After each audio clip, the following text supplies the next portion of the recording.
요한복음 14장 23절에서 29절 말씀을 가지고 주를 더욱 사랑하라 라는 그런 제목으로 함께 은혜를 나누고 있습니다. 최근에 여러분의 마음을 빼앗는 게 무엇입니까? 혹시 무엇을 제대로 해보고 싶은 생각이 드십니까? 여러 인생의 여정을 거치면서 이때쯤에 이것을 해보면 좋지 않을까 생각할 수도 있죠. 보통 이렇게 버킷리스트로 해가지고 나름대로 정리해서 인생을 다 마치기 전에 이걸 해보고 싶다, 그런 분위기가 최근에 많이 생기기도 해요. 한국 사회가 지금 굉장히 급속하게 고령화가 되고 있죠. 그래서 건강에 대한 관심이 더더욱 커지고 있습니다. 먹는 거 잘 먹어야 되겠죠. 그것도 균형적으로 잘 드셔야 합니다. 적절한 스트레스도 받아야 합니다. 스트레스 없이 인생을 살아갈 수 없죠. 스트레스를 너무 과하게 받게 되면 그게 만병의 근원이 될 수는 있지만은 적절한 스트레스, 긴장감을 가지고 살아가는 것은 활력소가 되기도 해요. 이 삶의 균형을 잘 유지하고 계시는 걸 우리는 삶에 있어서 질서가 있다 혹은 질서가 생겼다 이렇게 말하게 됩니다. 이걸 영적으로 연결시키게 되면은 하나님을 사랑하면은요 영적인 질서가 생겨요. 우리가 세상에 관심을 둬야 할 내용도 많이 있지만은 또 우리의 자녀들, 직장, 사업, 물질, 건강 다 우리의 관심이 대상이 될 수는 있겠지만은 그것보다 더 먼저 하나님을 더욱더 사랑하게 되면은 나도 모르는 사이에 영적인 질서가 생겨요. 그래서 해야 할 것 하지 말아야 할 것, 해야 할 말 하지 말아야 할 말, 어디를 가야 할지 안 가야 할지 이런 게 잘 구별이 되죠. 왜냐하면 하나님을 사랑하게 되면은 그렇게 되어 있습니다.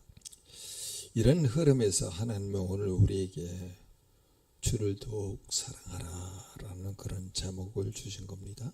사랑하는 자녀 가족 여러분, 지금 우리 자녀 지체들의 개인적인 삶과 또 가정, 직장, 사업, 그리고 사역의 여러 상황이 어떠하든지 주를 더욱 사랑할 수 있을까요? 상황에 따라 주님을 더욱 사랑할 수도 있고 주님을 더욱 사랑하지 못할 수도 있어요. 우리가 연약하기 때문에 그렇죠. 하나님은 우리가 어떤 상황 속에서도 주를 더욱 사랑하라고 말씀하세요. 그게 축복이죠. 우리에게 펼쳐지는 그 상황에 초점 맞추게 되면은 그 상황에 압도되어서 그 상황이 가져오는 근심, 걱정, 염려, 두려움의 감정에 사로잡혀서 주님을 더욱 사랑할 수가 없어요.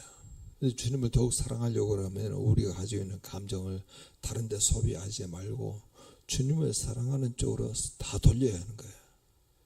그러면 영적 질서 생겨요. 우리는 시편 23편에서도 그런 고백을 갖게 되죠. 내가 사망의 엄청 골짜기를 다닐지라도 해를 두려워하지 않는 것은 주께서 나와 함께 하심이라. 주님께서 함께 하시는 거.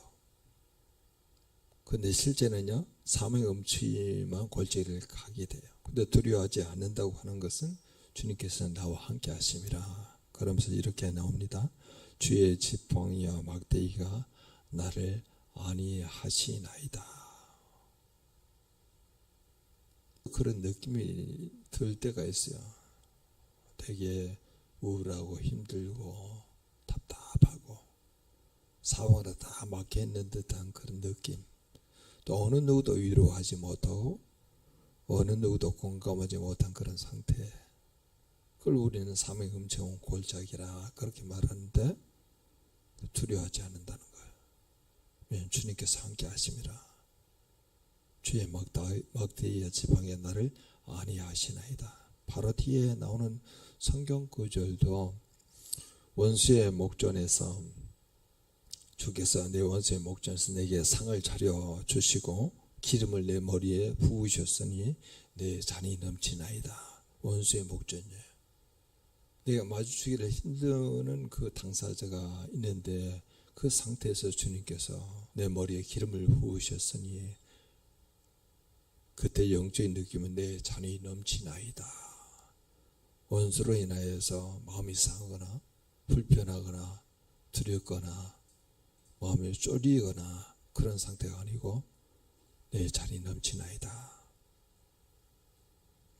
사랑하는 자녀 가족 여러분, 되어지는 어떤 형편이나 상황이 마음을 빼앗기지 아니하고 주님을 더욱더 사랑하라는 거야. 우리가 되게 연약하잖아요.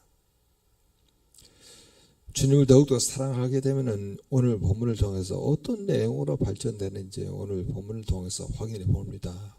주님을 더욱 사랑하라. 여기서부터 시작하는 거예요. 23절에도 이렇게 나왔습니다. 사람이 나를 사랑하면은 나는 바로 예수 그리스도예요. 사람이 주를 더 사랑하면은 그런 뜻이죠. 24절에도 반대의 표현도 가져옵니다. 나를 사랑하지 아니하는 자는. 28절에도 나를 사랑하였더라면. 그러니까 주를 사랑하는 게 너무나 우리 인생살이 가운데 중요하다는 거예요. 물론 인간적인 감정으로서는 남편이 아내를 사랑하고 아내가 남편을 존경하고 이런 차원으로 바꿀 수도 있고 또 자녀가 부모를 공경하고 경외하면 이런 내용으로 바꿀 수도 있고 또 자녀를 노엽게 하지 말고 사랑하라 라고 하는 그런 내용으로 바꿔서 이야기하기도 하지만은 그거보다 훨씬 강도가 센 내용이에요. 주님을 더욱 사랑하라. 저와 여러분은 오늘 본문을 통해서 주님의 메시지를 듣고 있는 중입니다. 어떤 일보다 주님을 더욱 사랑할 수 있겠습니까?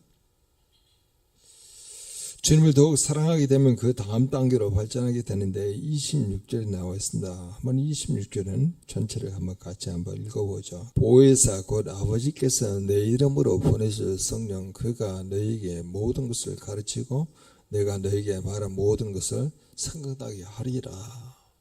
갑자기 성령님이 나타나세요. 하나님은 새 위격을 가지고 있고 그리고 각 위격은 하나님이세요. 전부 다 온전하신 분들이에요. 위격은 세 개지만은 우리 한 분으로 계시다. 그래서 하나님의 아버지께서 계획을 다 세우시게 되면은 몸으로 실행하시는 분은 예수님. 그리고 성령님은 하나님 아버지의 계획과 또 예수 그리스도 말씀이 육신이 되어서 이 땅 가운데 오셔서 활동했던 그런 모든 내용과 하신 말씀을요, 이 성령님이 주된 역할은요, 다 깨닫게 하시고, 그리고 기억나게 하시는 분이세요. 자, 그러면은 오늘 본문의 순서로 보게 되면, 내가 지금 어떤 상황 가운데 있다 하더라도 주님을 더욱더 사랑하게 되면은 반드시 나타나는 현상은요, 성령님이 등장해서 모든 걸 깨닫게 하시고, 예수님이 하던 모든 말씀을 기억나게 하세요. 단서가 있죠? 성령이 우리에게 그렇게 깨닫게 하시고 모든 걸 깨닫게 한다고 하는 것은 성경 말씀은 모든 성령의 감동으로 기록된 것이기 때문에 시대적으로 1600년 기간 동안에 40명의 저자가 기록했음에도 불구하고 일관된 메시지가 있잖아요. 구약은 오실 메시아, 신약은 오신 메시아. 그래서 오신 메시아를 우리는 뭐라고 하냐? 복음, 그리고 하나님 나라, 그렇게 연결시킬 수가 있겠죠. 또 이 성령님의 그 역할에 대해서 요한복음 16장 13절에 이렇게 나왔습니다. 그러나 진리의 성령이 오시면 그가 너희를 모든 진리 가운데로 인도하시리니 그가 스스로 말하지 않고 오직 들은 것을 말하며 장래 일을 너희에게 알리시리라. 그렇게 말해요. 성령님도 들은 것을 말한다. 근데 우리 주 예수 그리스도 그렇게 말씀하십니다. 나는 들은 거로 말하고 본 거로 행한다. 그럼 언제 들었겠어요? 우리 하나님 아버지께로부터 들었잖아요. 하나님과 영원한 관계 가운데 있었던 성부 하나님, 성자 하나님, 성령 하나님, 이게 순서대로 이게 나타난 게 아니고 영원 시점에서 삼위일격이 같이 계셨던 거예요. 거기서 대화하면서 들었잖아요. 그래서 성자님의 시간의 구애를 받지 아니고, 성자 하나님도 시간의 구애를 받지 아니고, 그리고 성부 하나님도 영원한 관계 안에서 아버지 하나님께로부터 들었던 그 내용을 들은 대로 말한다는 거예요. 누가? 성령님이. 요한 1서 2장 27절도 이렇게 말합니다. 너희는 주께 받은 바 기름 부음이 너희 안에 거하나니, 기름 부음이 성령이에요. 기름 부음이 너희 안에 거하나니 아무도 너희를 가르칠 필요가 없고 오직 그의 기름 부음이 모든 것을 너희에게 가르치며, 또 나오죠. 또 참되고 거짓이 없으니 너희를 가르치신 그대로 주 안에 거하라. 주 안에 거하라. 그리스도 안에 거하라. 성령님이 모든 걸 가르치잖아요. 아무도 너희를 가르칠 필요가 없다. 왜냐하면 기름 부음이 너희 안에 거하나니. 기름 부음이 성령이에요. 성령이 너희 안에 거하니, 성령이 너희 안에 내주하니. 그래서 하나님을 더욱더 사랑하게 되면 성령님이 우리에게 모든 걸 깨닫게 하시고 예수가 하신 그런 모든 말씀을 가르쳐 주신다는 거예요. 고린도전서 2장 10절도 그런 흐름을 우리에게 말씀하고 있는데, 오직 하나님의 성령을 이어서 우리에게 보이셨으니 성령은 모든 것, 하나님의 깊은 것까지도 통달하시느니라. 하나님의 깊은 비밀까지도 다 통달하시느니라. 통달 다 알고 있다는 거야. 왜냐하면 삼위일체가 영원 전부터 함께 계셨잖아요. 끝이 없으신 분이잖아요. 그 안에 사랑의 교제가 이루어지잖아요. 소통이 이루어졌잖아요. 사람이 필요한 게 아니에요. 인간은 오직 그 세 번의 관계를 찬양하도록 인간을 지으신 것이지 인간이 필요한 게 아니라는 거예요. 영원한 관계 가운데 있었던 이 세 번의 그 인격적인 관계, 소통, 사랑, 이게 영원토록 진행되고 있기 때문에 우리를 하나님의 형상으로 만드셔서 그런 관계로 이웃을 사랑할 수 있도록 우리를 지으셨고, 우리가 주님의 관계 가운데 들어갈 수 있도록 예수 그리스도로 말미암아 구원받게 하셔서 주님의 우리 안에, 우리가 주 안에 있는 그런 관계로 발전시킨 거예요. 그래서 우리는 주님 안에 지금 들어가서 살고 있는 겁니다. 주님이 내 안에 들어가서 살고 있는 거예요. 그게 실제입니다. 주님과의 관계가 정말 참이고 실제하게 되면은 세상으로부터 오는 근심, 걱정, 염려, 우울한 감정이 들어갈 수 없죠. 그게 나에게 모든 것이에요. 매일매일 살아갈 때마다 이걸 우리가 간직히 구하고 있습니까? 하나님, 나 더욱더 주님을 더욱더 사랑하고 싶어요. 주님으로 내가 더욱더 충만하고 싶어요. 주님의 사모의 열정으로 온전히 사로잡히고 싶어요. 내가 가지고 있는 하나님을 사랑하고 경외하고 의지하고 하나님께 모든 걸 위탁하는 그런 삶, 그런 삶을 매일 매 순간 살아가고 싶어요 라고 그렇게 말하게 되면 성령님이에요. 성령이에요. 그래서 성령이 모든 걸 깨닫게 하시고 예수가 하신 모든 말씀을 기억나게 하십니다. 자, 그러면 그 다음 단계로 이제 나가게 되는데, 그 23절에 이렇게 나왔습니다. 나를 사랑하면 내 말을 지키리니. 또 24절에 이렇게 나왔습니다. 나를 사랑하지 않은 자는 내 말을 지키지 아니하나니. 이 말씀을 지키는 것, 말씀을 지키지 않는 것은 내 의지하고 상관이 없어요.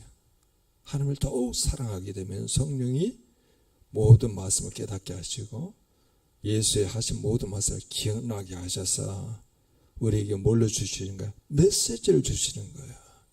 그 메시지를 잘 지킬 수 있다는 겁니다. 그냥 내가 오늘 한 메시지를 살겠다 의지적으로 하는 게 아니에요.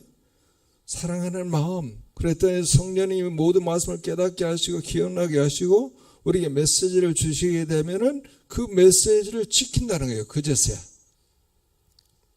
사랑하는 사람 가족 여러분, 매일의 삶의 여정을 우리에게 주신 하나님의 메시지로 살아내고 있습니까?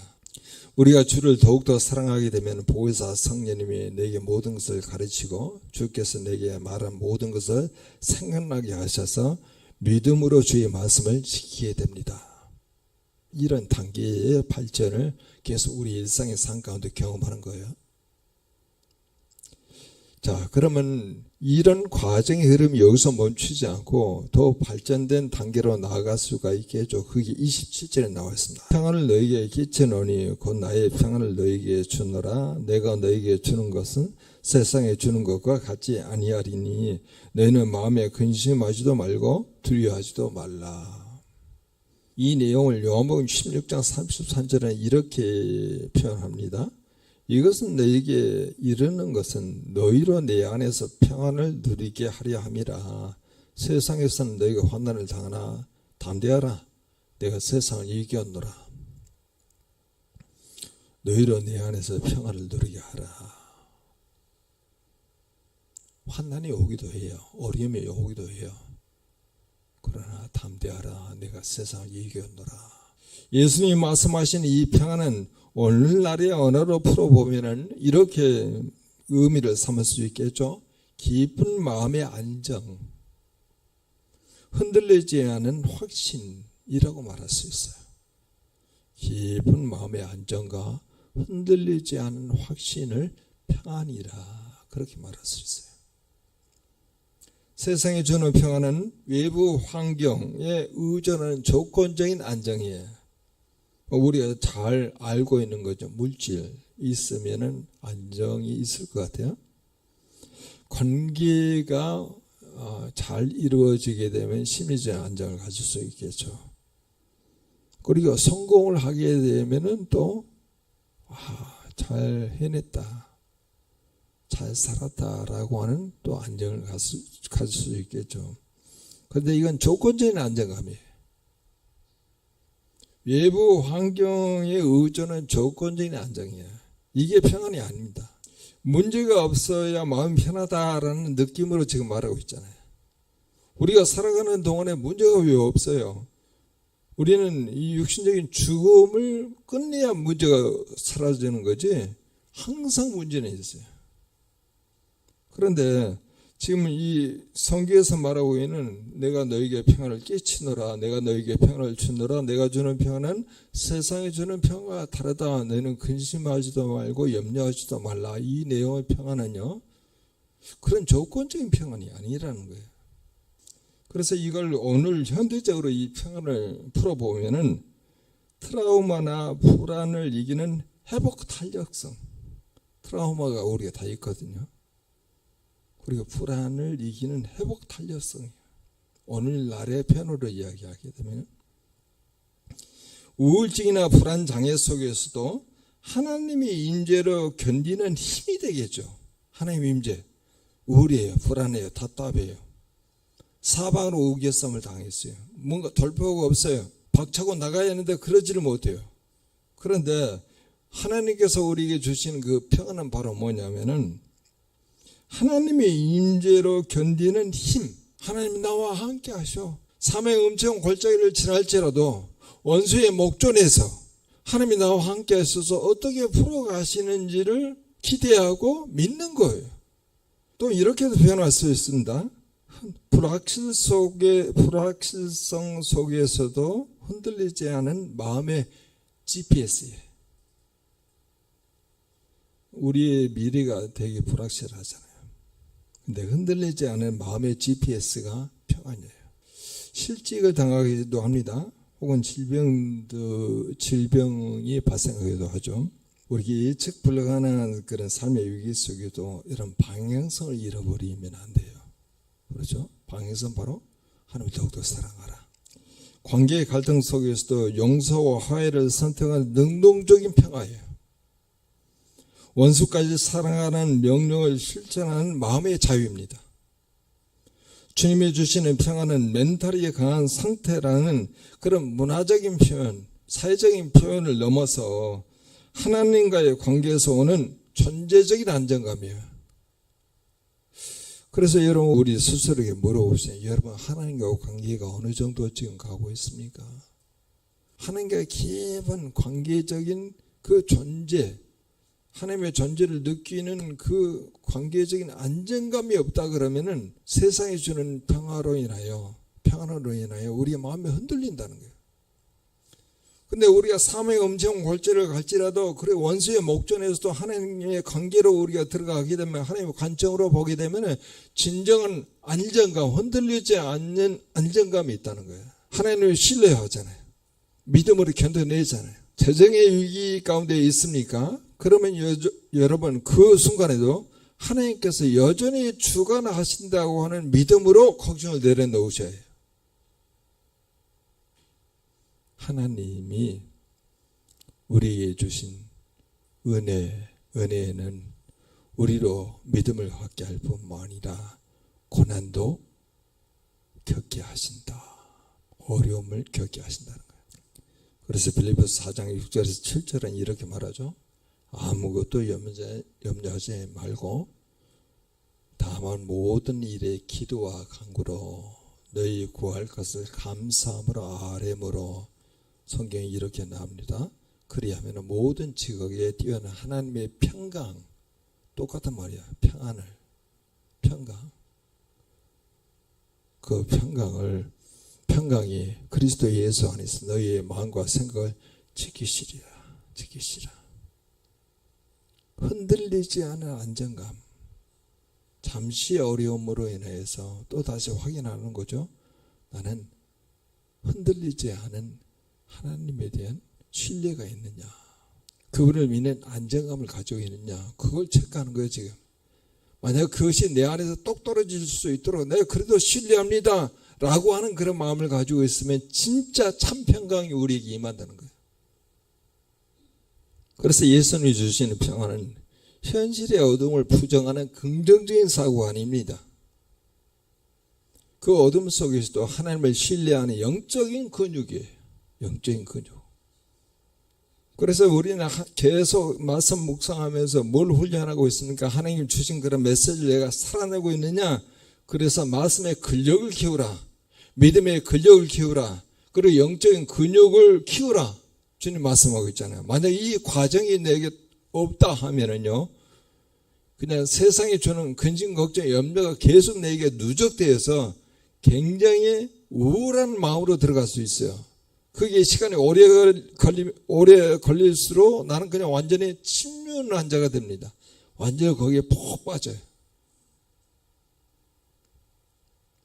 이제 마지막 단계입니다. 그래서 우리가 주를 더욱 사랑하게 되면 보혜사 성령님이 우리에게 모든 걸 가르치고 주께서 우리에게 말한 모든 것을 생각나게 하셔서 믿음으로 주의 말씀을 지키어 내가 영적으로 편함을 느낍니다. 온전한 신뢰, 흔들리지 않은 안정감, 주님의 주권과 사랑을 오롯이 느껴요. 자, 그럼 마지막 단계로 가죠. 여러분 23절을 보시기 바랍니다. 우리가 그에게 가서 거처를 그와 함께 하리라 라는 말이야. 그냥 지나칠 수 있는 말인데 오늘 본문에서 이거 놓치면 안 돼요. 좀 어려운 말입니다. 우리가 그에게 가서 거처를 그와 함께 하리라 그렇게 말합니다. 아버지 하나님 그리고 성자 하나님, 성령님도 나타났기 때문에 성령 하나님, 새 위격을 우리로 한 거예요. 그래서 그러면 우리가 그에게 가서 거처를 그와 함께 하리라 라고 이야기했을 때 그는 오늘날 우리라고 말할 수 있어요. 하나님을 더욱더 사랑하잖아요. 성령이 모든 걸 깨닫게 하시고 기억나게 하시고 하나님이 주신 그런 메시지를 믿음으로 이렇게 잘 지키어 살아가게 되면 영적인 평안을 느끼게 되는 우리에 대해서 이렇게 정확히 말합니다. 우리에게 가서 거처를 우리와 함께 하리라. 성삼일체가. 거처를 함께 한다는 것을 현대적 의미로 바꿔서 말하게 되면요, 삶의 모든 영역에서 함께 하신다는 거예요. 우리 모든 삶의 현장에서 함께 하신다는 거예요. 거처를 함께 하신다고 하는 말이 현대적 의미로 그런 말이기 때문에 당장 지금 어려운 그런 문제로 인해서 살 길이 없다, 염려, 근심, 걱정으로 우울한 감정에 들어가도 그렇게 말할 수는 있겠죠. 그러나 주님께서 우리에게 뭘 주셨어요? 평강을 주셨잖아요. 흔들리지 않은 믿음, 하나님의 주권적인 사랑, 하나님의 함께하심, 주님께서 이렇게 엄청난 말씀을 주고 있잖아요. 그래서 우리의 삶의 모든 영역에서 함께 하신다고 하는 그 말씀을 이렇게도 풀어볼 수 있죠. 예수는 우리가 SNS를 하거나 카톡을 하거나 메신저를 보내거나 여러 가지 활동을 하는 그 순간에도 하나님 함께 하십니다. 우리 직장에도 하나님이 함께 하세요. 우리 가정에도 함께 하세요. 우리의 은밀한 생각까지도 하나님께서 함께 하세요. 우리 모든 삶의 공간에서도 하나님이 함께 하십니다. 단순히 종교적인 의식이 아닌 일상의 친밀한 관계를 원하신다는 거예요. 일상의 친밀한 관계, 모든 영역 가운데 내가 너희 거처와 함께 하리라, 우리가 성삼위일체가 함께 하리라, 그렇게 말씀하셨잖아요. 마치 휴대폰이 항상 연결되듯이 하나님과 실시간 교제가 가능하다는 의미이기도 해요. 영원한 사랑, 영원한 교제, 영원한 소통. 그래서 우리에게도 하나님이 우리의 모든 삶 영역 안에 우리의 성삼위일체가 우리와 함께 거하신다는 거예요. 그래서 우리는 하나님과 함께하는 거처는 이렇게 풀어서 말씀할 수도 있겠죠. 기도와 말씀을 통해 의식적으로 하나님을 초대하는 거예요. 이기적인 선택 대신에 예수님의 방향성을 따라가는 삶을 살아가게 돼요. 예수님의 사랑하시고 그리고 정직하시고 양보하시잖아요. 그런 삶을 살아가는, 그런 윤리적인 어떤 삶을 추구해 나가는 거죠. 불안할 때마다 주님 여기 계신다라고 선언으로 마음을 다스리는 거예요. 요한복음 14장 23절은 우리가 이렇게도 말합니다. 하나님과 동거계약, 성령님의 현존을 의식하는 삶으로 이어지겠죠. 성령님은 고린도전서 3장 16절에 이렇게 말합니다. 너희는 너희가 하나님의 성전인 것과 하나님의 성령이 너희 안에 계시는 것을 알지 못하느냐. 우리 각사님이 하나님의 영이 거하는 하나님의 성전이라 그렇게 말씀하신 거예요. 그래서 우리는 오늘 이 본문을 통해서 주님께서 이렇게 말씀하는 내용으로 가름을 가져올 수 있겠죠. 우리가 주를 더욱 사랑하게 되면은 보혜사 성령님이 우리에게 모든 걸 가르치고, 그리고 주께서 우리에게 말한 모든 것을 생각나게 하셔서 믿음으로 주의 말씀을 지키어 우리가 영적으로 평안함을 느끼고, 그리고 하나님의 임재 함께 하심의 영광이 되게 한다. 주님께서 그렇게 말씀하시죠. 이게 지금 오늘 설교 이후에 오늘 하루에만 적용되는 게 아니고 우리 영혼, 우리의 삶에 닿을 때까지 이것이 우리 안에서 계속 맴도는 그런 구조적인 어떤 변화가 이루어지기를 소원하면서 우리가 함께 기도합니다. 정말 우리가 어떤 상황 가운데도 하나님을 더욱더 사랑하게 되면 보혜사 성령님이 우리에게 모든 걸 가르치시고 예수님이 우리에게 하신 모든 말씀을 기억나게 하셔서 믿음으로 주의 말씀을 잘 지키어 우리의 영적으로 평안을 느끼고, 그리고 하나님의 임재의 영광이 되는 그런 우리 공동체가 되게 해달라고 다 같이 통성으로 기도합니다.